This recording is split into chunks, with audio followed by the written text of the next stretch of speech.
Hello everybody, welcome back to my classroom. Just wanted to turn the camera on myself for a bit and teach you guys how to animate clay. So I'm going to teach you guys how to sculpt a face and have some of the facial features move. So a lot easier than it might look, but it does take a little bit of editing. If you have iMovie at home, that sort of thing, you might need a little bit of software to make sure that you film it properly. So we're going to be doing some stop motion animation, which means you do not film your clay. You take individual still shots, individual pictures, and then link them together in, say, iMovie or any other editing software that you might have. So you might have at least 50, 60, 70 photos by the end of this little project. I just want the face to move a little bit, have eyelids go up and down, maybe have the eyeballs look from left to right, and if you get really fancy, you have some of the face move as well. So come down to my table and I'll show you my clay face. So this is my clay face, guys. So it's fairly large. You don't have to do anything this big. But I wanted to make sure that it showed up well on the camera.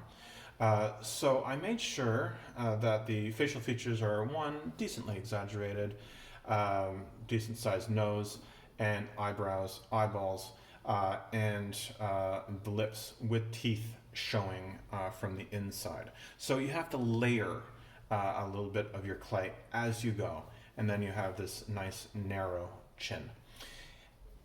So the idea is to make sure that you sculpt some of these facial features separately, okay? So you have a sunken in eye socket for your sculpture, and then make the eyeballs separate, okay? So you could just lay them down nicely and you don't have to squish them at all, and you just have to be able to manipulate them. So as you're doing your film, you could have the eyeballs look around, the eyes go up, and the eyes go down. And as you're filming and shooting each individual shot, each movement requires one picture, okay? Sometimes I take about 2 or 3 pictures of the same thing, so it appears to be a little bit longer in the film. So after that, I have eyebrows. Eyebrows are extremely important for facial expressions. You could have it go up to make it look a little bit angry, or you could have them go down to appear a little bit sad. So very, very important when you're portraying emotion. So for the lips, though, I have to force them closed to cover up the teeth, and then when you're ready to make them smile, you open it up a little bit by little bit to reveal the teeth. And you might have to, sculpt a little bit, fix things up as you go along, but that's the basic concept. So I'm using clay that does not dry. It is oil-based, so it works perfectly for long periods of time, and you could save this clay and reuse it over and over again. So don't get self-hardening clay, or it'll dry in a couple hours and you won't be able to manipulate your face. So to get really fancy, I have created eyelids, okay? And they go somewhat like that. So it looks like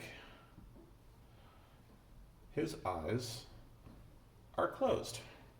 So when you're doing your animation, I would have at least 2 positions for your eyelids. You could fold it, make it look like they're halfway opened, like this, and then take them away completely and have them completely opened.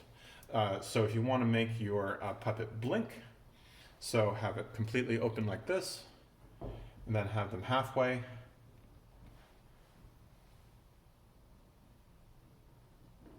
Like that, take the shot, and then after that, bring it down all the way.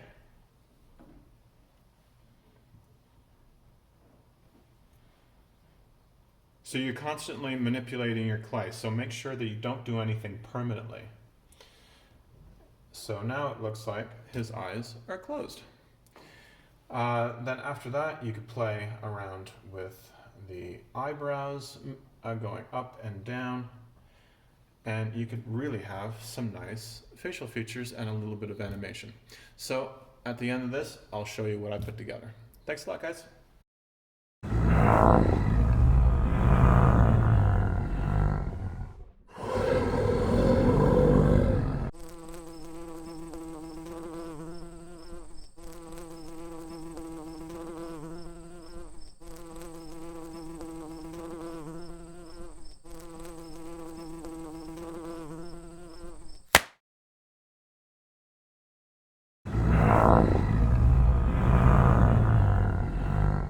So I hope you enjoyed that.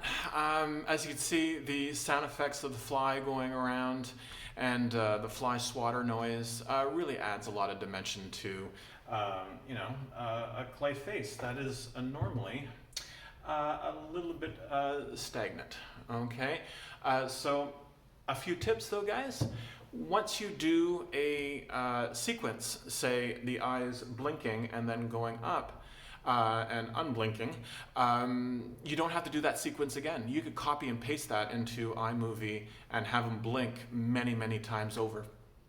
So you don't have to be stuck doing hundreds and hundreds of photos. So you could just copy and paste. Same thing with the eyes rolling around, looking at the fly. I'm going to be copying, pasting that one movement, probably but maybe 2-3 times, and that'll expand the length of the movie as well. So you're not stuck with like 10 seconds worth of footage. So you could have maybe a good 25-30 second movie just by copying, pasting a sequence. So have a great time, guys. Don't forget to subscribe, and I will see you next time.